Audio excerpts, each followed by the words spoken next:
Hello and welcome to another worked example with Dr. Schleich. Today we're looking at some vector addition. So it looks like we're considering two forces and they give you the magnitude there, 5 newtons and 12 newtons.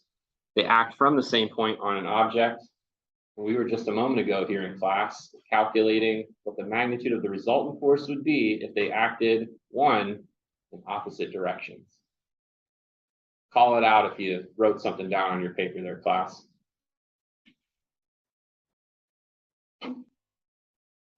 Well, I'm going to have to edit that out. So the whole class, just in a resounding cacophony of noise there, called out 7 newtons. All right. So I'm going to edit that out because it probably overwhelmed the microphone.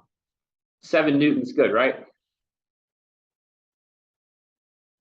You can think about this as they act in opposite directions. And so if you've got 12 newtons going like that, and you got 5 newtons going like that, right? You subtract them. That's computation. How you think about it. Think about like a tug of war. Who wins the tug of war? Well, 12 newtons wins, and by how much? 7.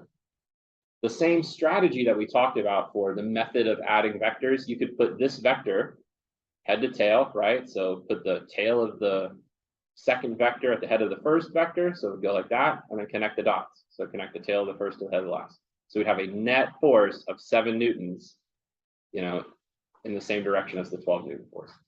You can also kind of use this like common sense. It's like, oh, they're acting in opposite directions, 12 minus 5, 7. All right. Now, how about if they act at right angles to each other?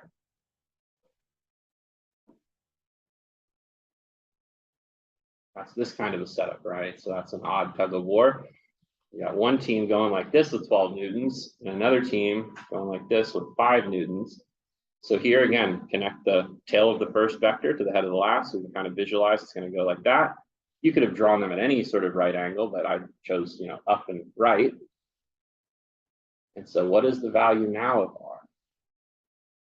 Did anybody solve this one? If so, call it out.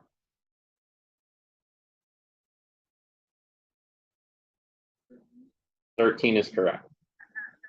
I shouldn't have written this Newton, so that's redundant, right? We're restricted to those units of force newtons. So like you don't have to put the M there. It's already there for you.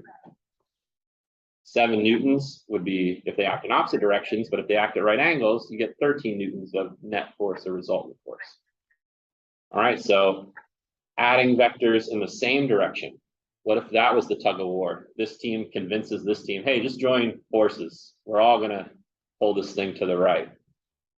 Then what would be the net force there? 17, just add them. So same direction, add them up, opposite direction, subtract them. Right angles, we add that the Pythagorean way. A squared plus B squared equals C squared. You guys remember old crazy Pythagoras there? 12 squared plus 5 squared equals R squared. 144 plus 25 equals R squared. 169 equals R squared. Taking the square root of both sides, R equals that. Okay. Bring your calculator, right? So you have to evaluate, it's a perfect square, so it's not too bad, but the numbers won't always be this friendly. Speaking of unfriendly problems, now we've got sort of the toughest kind of vector addition. We've got vectors that are not perfectly aligned, with the X and Y axis. So easy come, easy go. Jump all that in there. It tells you that it's not to scale, right? It clearly isn't. This is 55, this is 18, and yet they draw the vectors sort of the same there, right? So just remember that this is less pronounced than this one. There's just sort of, they explain the setup here on this page, but if you flip the page over, they ask you to calculate the magnitude of the resultant force, and they ask you to state the direction of the resultant relative to sort of this vector here. And then there's even a follow-up question, beyond that. So if you're following along at home, YouTube, here's what we're going to do with these here vectors.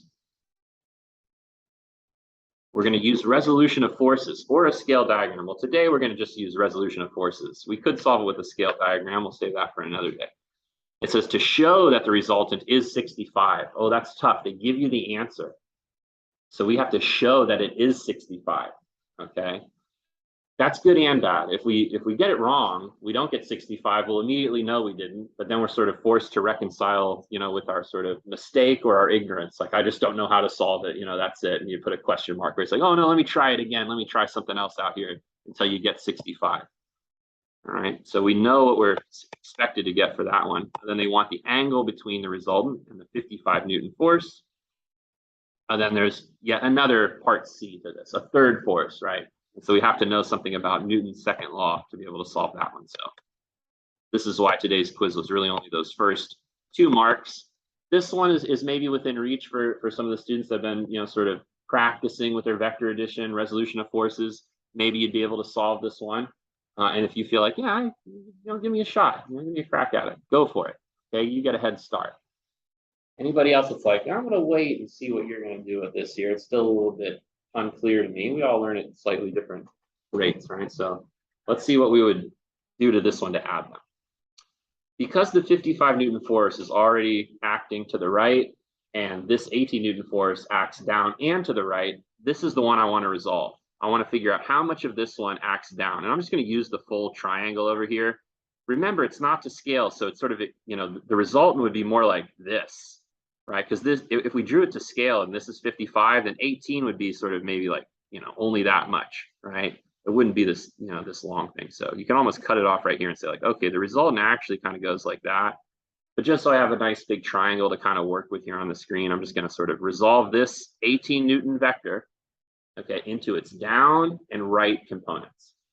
Once I know how much of this 18 newtons acts to the right, I could add it to 55, right? Then I know the total to the right. Once I know how much of this acts down, then that's the down component of my result, all right? Who among you can calculate that angle right there? It is 65 degrees. How do you know? Yeah, we could say that these angles here are supplementary, right? They're going to add up to 180. So they give us the 115 degrees. And so if I'm working with this triangle, I kind of want to work with this 65-degree angle because I can see there's a side opposite 65 degrees. There's a side adjacent to 65 degrees. I know the hypotenuse is 18. So all my trig functions can be helpful here. So I'm going to call this component right here the force acting vertically. Okay, the force vertical. You could use a y. We've been using x's and y's if that's easier to keep track of. This one down here, I'm going to call the force horizontal. All right. Now the force vertical is going to be the sine of 65 degrees times 18 newtons. Right, and that just comes from the definition of sine. What is sine? The sine of some angle, in this case 65 degrees, is equal to the side opposite, what I'm calling the force vertical, over the hypotenuse, which is the vector itself, 18 newtons. So just multiplying both sides by 18, I get this. All right. You guys probably would need a calculator for this. I can do this in my head. So let me see, sine 65 times 18, 16.31354017 if I take it out to the millionths place. Yeah, that's not too bad. I'm just going to round it to 16.3. Feel free to use a calculator. You don't have to do it in your head like I do. And while we're at it, let's take care of that horizontal force. And so the cosine of 65, right? So the sine is the opposite. So this one's going to be the cosine. So down here, force horizontal is going to be cosine 65 degrees times 16 newtons. And why not? A little bit more mental math for me this morning. Let's see, that's going to be 7.607128711, I think. That's right. But I'll just round it to 7.6. Newtons there. That sounded like a calculator. No, it was a calculator. All right, 55 plus my 7.6, right? So in other words, I want to net to the right force here. I'm going to draw my result. Remember, it's going to go something like this. So how much down? Well, that's that, 16.3. What's the net to the right force here? It's going to be 7.6 from this, another 55 from that, for a total of 62.6. 62.6. All right, so the same way that we solved for the forces that were acting at right angles, we can solve now, right? The Pythagorean way. We can figure out this. Now, remember, they told us we should get 65. All right, so let's see.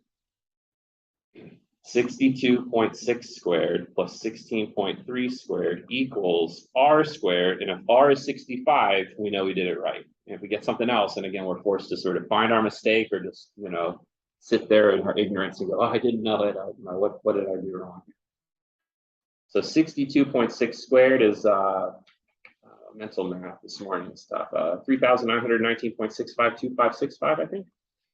Plus, check me in the calculator, you guys. My mental math might be rusty. So 16.3 squared, I'm pretty sure is 265.69. And when you add them together, I think you get 4,185.342565, something like that.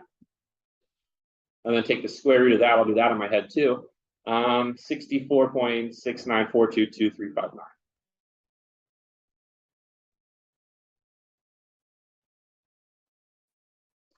Which is indeed about 65. We did it. There you go. That's what we were trying to show, right? That we get a net force of 65. If you're like, oh, that's a bit confusing, I'm not sure, just hit pause, rewind it, and watch it again.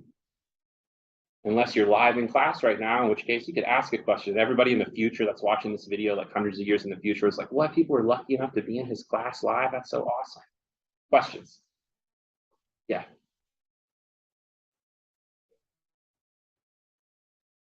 Yeah, you can round it to 64.7. I'm rounding all the way to 65 though, eventually.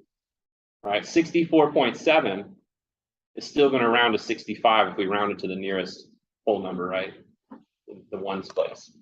So either one of these, answers is going to round up to this. And remember,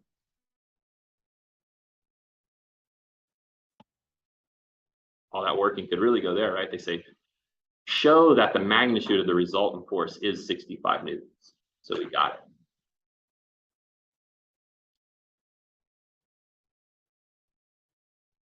it. Now, I think what we want to solve here is this angle theta, because they say the next part of this, and if you're following along on your question paper, or you're following along at home, YouTube, it says determine the angle between the resultant and the 55 Newton force. Well, if you remember, the 55 Newton force was the one that was directed towards the right. And so it's really this angle that I've drawn here, theta, right? So here's our resultant, 65. Here's the direction of our 55 Newton force. But remember, we added the 7.6 to it. That's where that comes from. All right, so I prefer to solve this with the tangent function. I would remember that the tangent of this angle theta is equal to the side opposite over the adjacent. And so theta then is going to be the inverse tangent of that ratio sides. Inverse tangent 16.3 to 62.6.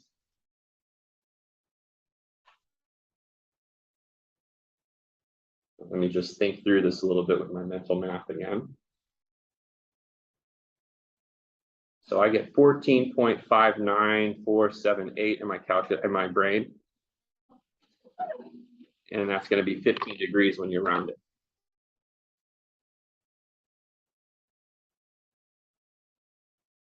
Just reading it off my brain there to the millionth place. All right. 15 degrees goes on that line. Again, I don't need to write the degree. You're restricted to degrees, right, where it says that angle, right? So angle is 15 degrees. You can write it on your question paper if you're lucky enough to have one in front of you.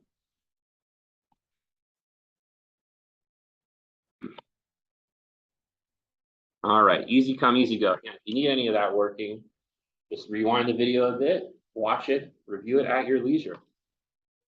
Now's a good time to remind you, smash that like button. Leave a comment down below if you have a question. And don't forget to get on the Dr. Schleich notification squad. Turn that red button gray. You guys know what I'm talking about.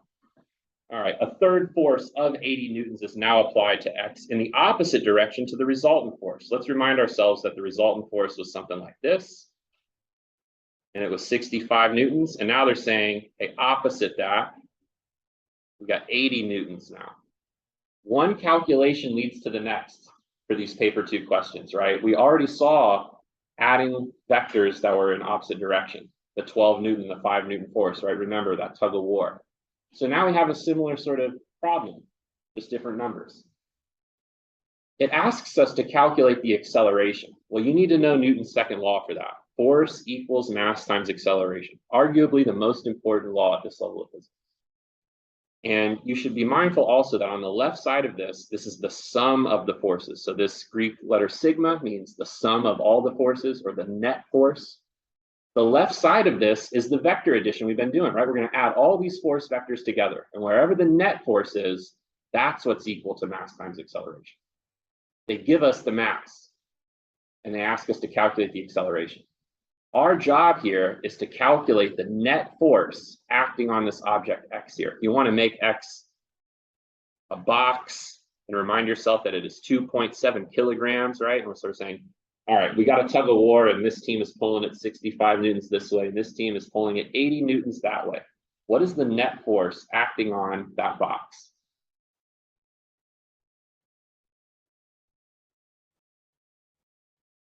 Here you really can use mental math, right? Or you can use a calculator if you want to. If you feel like, oh, let me just make sure I'm right. I don't want to blow it here, you know, the very end of the quiz. Practice, right? What's the net force, class? You're going 65, you're going 80. The net force is 15 newtons, right? You subtract them just like we did on, you know, part A, or whatever, part 1. So that's the net force. What's the mass? 2.7 kilograms. It was given, right there. Put that in parentheses times A. How are we going to solve this for A? Divide each side by 2.7 kilograms, right? 2.7 kilograms divided by 2.7 kilograms is 1. 1 times A is A. So A equals, I've got to do it to this side, right? 2.7 kilograms.